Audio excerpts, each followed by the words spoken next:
Au Bénin, les tumeurs de la prostate occupent le premier rang des tumeurs urologiques. Une étude du service urologie du CNHU Hubert Maga le démontre. Et cela s'explique. En Afrique en général et au Bénin en particulier, aucun dispositif n'est mis en place pour inciter la population masculine à se faire dépister très tôt.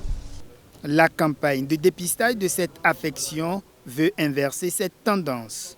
Une idée qui rime bien avec la politique nationale de la santé publique. Ce dépistage va dans le même sens que la vision de la direction centrale du service de santé, qui a pour objectif premier la santé de nos concitoyens. Les autorités locales apprécient l'initiative et appellent les populations à la saisir. Elle ne vient pas tous les jours. Nous les invitons à faire vraiment le déplacement et massivement afin de connaître son état ou l'état de sa prostate. Rien ne vaut la santé, dit-on. Et la santé est le socle de développement de toute nation. On ne peut construire une nation qu'avec des populations bien portantes. Des conseils sont donnés au-delà du dépistage pour l'entretien quotidien de la prostate. Arrangez-vous pour avoir une alimentation garnie en tomates. Pourquoi? Parce que la tomate contient du lycopène.